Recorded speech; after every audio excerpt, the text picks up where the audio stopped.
Yeah, just in general, I think we coaches did a great job of filling what needs we had. We felt depth-wise, and then also I think every year our level of athlete gets a little better, and so does the type of student athlete we get.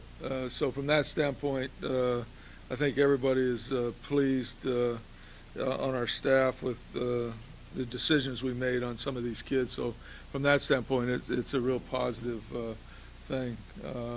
This setting is always just, for me, just open up the questions for you guys to ask about particular guys. We'll probably end up talking about most of them, but just fire away, whoever want to ask. What area or position did you identify as the biggest need going into this recruiting season? I felt like we needed to get some depth in the offensive line, and we still have an opportunity, we think, to get one more O-lineman down the line, but we have 5, I think, right now, and all 5 are very athletic guys that are kind of made for what we do, we feel. In terms of numbers, Mm-hmm. you had your limit right here. No, we still have one more. We really our thought prior to the signing day was to have 3 or 4 left over for possible transfers. Whenever there's a big turnover in college football, you get a lot of phone calls and a lot of kids, in particular, that want to come home.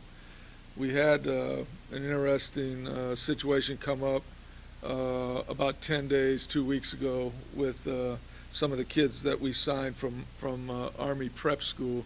Rich Ellerson, of course, got let go at Army, and he and I played together, coached together, and when we looked at the kids that he recommended to us, he was right. They're very, very good kids and very good football players.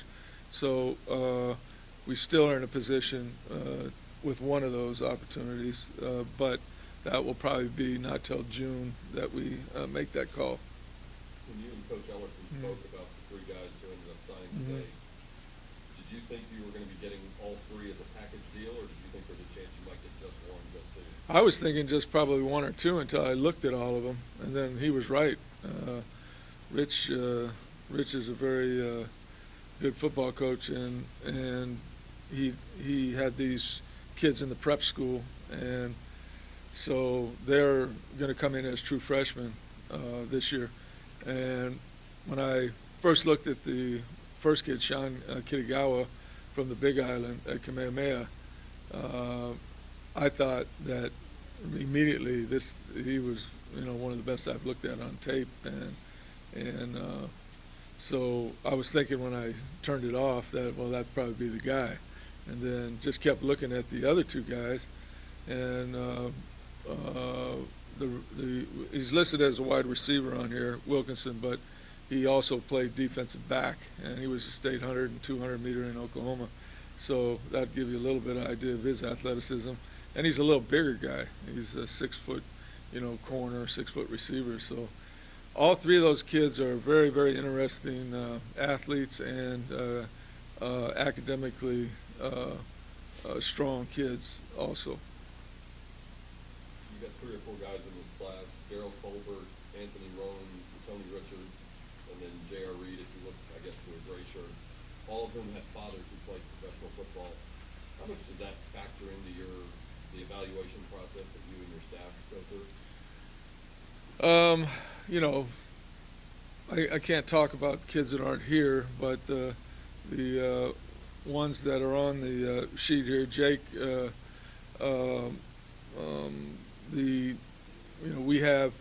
we have connections all the way back. There was another kid that played for me that was here on the weekend also, but the kids that are here, you have connections to their parents, their families, their high school coaches, their college coaches. It is a factor, but it's not the determining factor. The film is the factor that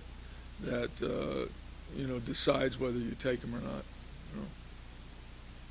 You talked about bulking up the depth on the offensive line. When you recruit these guys, do you target them specifically at center, guard, tackle, or do you just take linemen and figure out where they'll fit Well, I think that when we look at him, you do say, well, he'll probably play tackle for us, or you say he can play guard or tackle for us. Obviously the kid we signed and is here now, William Barnes, was a center, and he's only a center from Highland Park. So, those decisions sometimes happen once you get them on the field. I think Tony is definitely a tackle, Tony Richards. We really liked him as a junior athletically, but we didn't see him on any game film because he didn't really play. And so when I told his dad, when he gets 6 or 7 games, we'll make a decision on him. And after watching him, he's going to be a really, really good pass protector and tackle. And he's got a little mean streak in him like his father had too. So he's going to be a good player.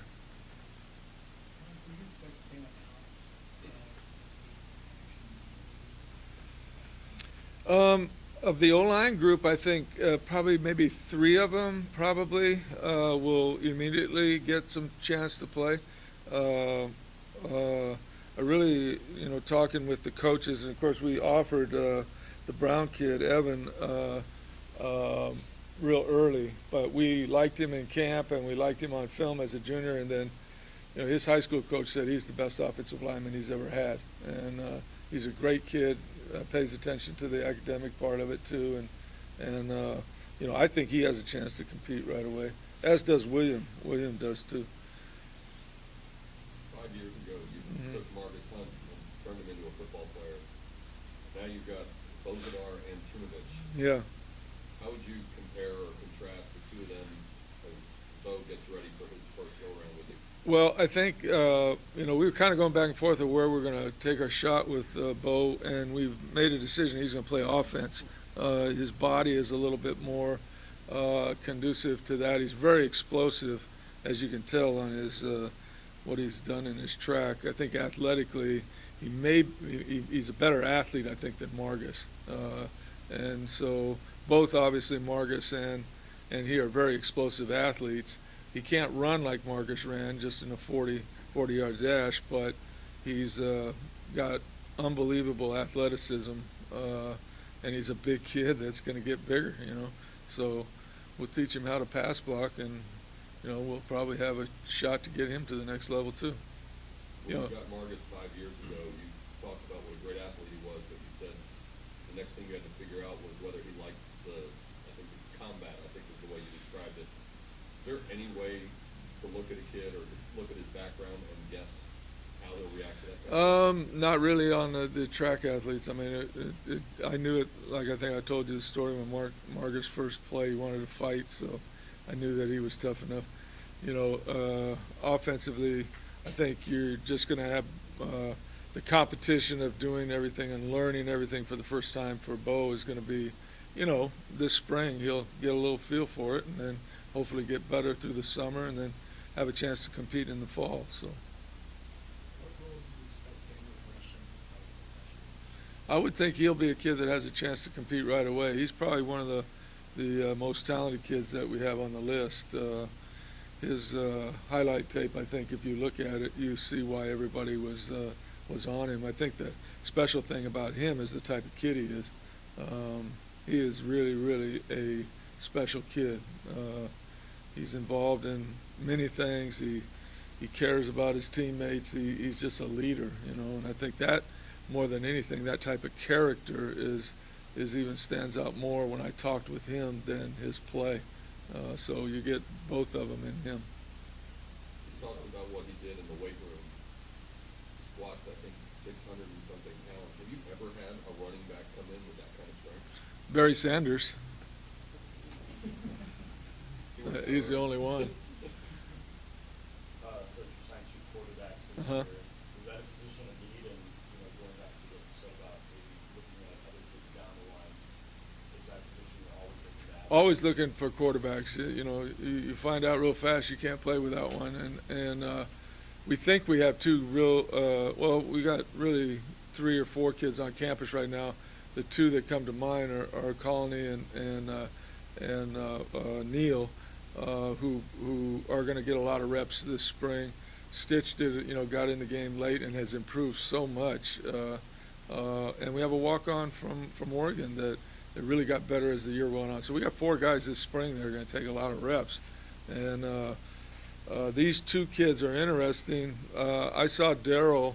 He's kind of in a run offense, kind of like in high school. Like I use this just because he kind of reminds me of Russell Wilson.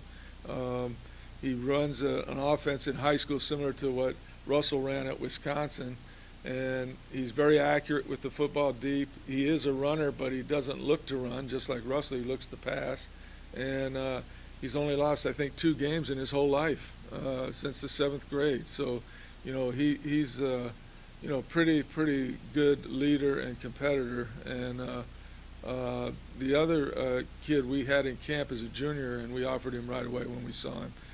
Jordan is a very, very gifted, talented, NFL-looking guy. Has a good background in the passing game, and he's a leader at his school. And we've liked him from day one when we saw him compete in our camp. And I know he's excited about coming and trying to go to that next level too. So competition is good for everybody, makes everybody better, and we have kind of some different guys in there that are all going to be fighting for some of that playing time, which makes, like I said, makes you better. You mentioned Jordan Seaver. He's obviously a big, strong guy. This lists him at 6'4", 248. He's from Austin. Is it too much? Is it too easy or kind of a cop-out to draw comparisons between him and Garrett Gilbert, since they have same hometown? Yeah, I remember Garrett coming out a little bit because it was 2 weeks before the signing day when I came, and we offered him coming out, but I would find it hard to believe that he's as good an athlete as Garrett, but he throws the ball very similar. Garrett was a way better runner than I realized he was, and his highlight tape that I just sent off to a bunch of NFL teams was, if you look at that, you'd take him just on the running part, not even the passing. If he can, he seems like he's a gym rat like Garrett was, where he wants to know and is hungry for the game. So, we'll see how that progresses, obviously, as he grows up. In recent years, it looks like you've been collecting big safeties. You got Cortland Sutton this year, Miles Crosby last year, Shaquille Randolph. Is that by design, or is it just sort of coincidence that guys you like happen to be particularly tall? Well, we're trying to, get guys that look more like, bigger safeties. So to answer your question, yes. Sean Kitagawa now does not look like that and probably plays the best, but he's a little more undersized than those guys. But Sutton is a tremendous athlete. So is the guys Shaquille and Miles that we have. They're going to end up getting on the football field a lot, just like Shaquille did at the end of the year. But Sutton is a great basketball player, really a smooth athlete. When we looked at him, it was kind of the same we said about Miles, that eventually they might be outside linebackers because they can really rush and they got that edge. So if they, grow up and now they're 240 instead of, 220, that you can play them at outside linebacker. So that's kind of why we're in that mode. How many of these guys played Well, Sutton played both. He played both ways, but he looked like more burst on defense. So we're going to start him on defense. Shaquille played both, when he was in high school the same way. I liked him as a receiver too. The Wilkinson kid caught 60 balls in high school as a receiver, but he played defense. He played corner at the Prep Academy. So all his film was at corner that we looked at. But when I saw his times in the 200 and the 100, he may play receiver. Jackson Coombs, do you see him as a kicker, a punter, both? Punter, but he did kick too. But this year for sure, he will get an opportunity to, to prove to us he can't punt. What I'm saying is he'll be the starter most likely. So he's going to get his chance. 2 years ago, you said Derek Longoria might get a crack at it as well. Yeah. And he sat out a semester with wrist surgery or whatever it was. He's got a powerful leg. I mean, he's out there kicking every day, but he'd have to, be more consistent. His bad kicks sometimes go as good as some of the other guys' good ones. But to answer your question, yeah, he'll still be out there kicking. But I think this Kuntz kid has a flexibility on the film like the great ones have. He's got a little different ball coming off his foot. Whose signature were you sweating the most, either in the last couple of days or maybe? This business has changed so much. It's like all the drama's out of it now. By Sunday, used to be you didn't know, who was coming, who didn't. I mean, we had one of those kids that we were recruiting that was going to try to say that he wanted to wait till Wednesday. Well, I don't want to wait till Wednesday. So, told him if you don't tell us now, we're going to the next guy. And that's what we did. So, some of the bigger schools maybe do it that way, But for us, we know who we want and who we got, and we're pretty much nailed everybody by Sunday at, when they leave here after the visit. Were you surprised that Daniel Gresham fell into the last one? Yes, though that was unexpected. Definitely, we had recruited some kids off their film, but he was real early commit to the big schools. All had offered him, and it was interesting how all that thing happened. I mean, he wanted to go to Texas when he committed to Louisville. Wanted to go to Texas, but they already were full. So it ended up that when we heard that, we called over and said, hey, we'd like to get in on it, and sure enough, we did. You got a couple linebackers who are a little bit under 6 feet, Mm-hmm. Aaron Mitchell and Inoke Ngalo. Are those guys that you take hoping they're going to still grow a couple inches, or do you look at them like Taylor Reed? I think the Mitchell kid will get a little bit bigger, but I don't think if Inoki plays at his weight all the way through, he's fine. He's the real deal. Both those kids just find the football and make plays. I think the Mitchell kid will get better. His body frame is not as developed. It wouldn't surprise me if Inoki gains 10 or 15 more pounds, but if he's played at the weight he's playing right now, it's enough to do what we're going to ask him to do. What kind of stranglehold do you have on Lamar High School in Houston? Well, we have some kids there. Shelby is coming from this year. We offered him the same time we got Sid last year, and he's a explosive player in a run offense, and you can see by the schools that were recruiting him, even though his numbers are not like what you usually see the big time receivers having, it's because of the offense he's in. But yet the schools recruiting him are all understand that he's pretty explosive. So, from that standpoint, you end up, kids know each other, and it ends up you have a shot at another good player just because you have one of those kids. Can you have fewer guys from out of state? If so, is that by design? It wasn't by design. I didn't count the numbers of out of state, but it wasn't by design.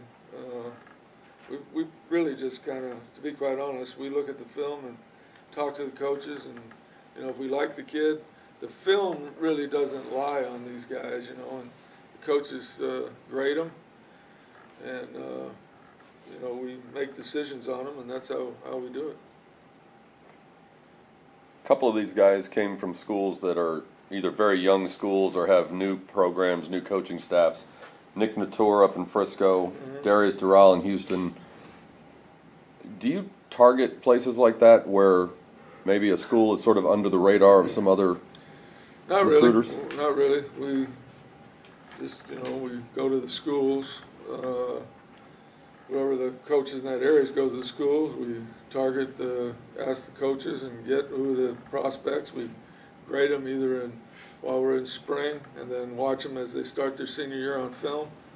And the running back from South Houston is a very gifted player, and he's even bigger now than he was when he looks like a Barry Sanders type size kid, 205 pound, and he looked when we first saw him like he was 180, So he's got good feet and catches the ball. We think he can play running back or slot for us. Latour kid is a real good offensive lineman, and you know, maybe got overlooked because he was at that school, but because we, you know, the coaches go in and watch him in spring and then evaluate him early in the season, then you know you make your decisions, like I said, off of the tape. Any of these guys that you feel like you stole from another program that you? Well, Daniel Gresham obviously is, you know, one that I think is a cut above. You know, Jordan Ingram from Dallas Carter is a very explosive vertical player. You know, I think everybody kind of has a little something about them. You know, that's special. The punter is pretty gifted. The punter kicker is pretty gifted. So, you know, all those kids have a little something about them. Is there any position or area that you wish maybe you'd gotten one more? I don't think so. Not at this point. No. I think the areas that we needed were linebacker and O-line because of the graduation schedule.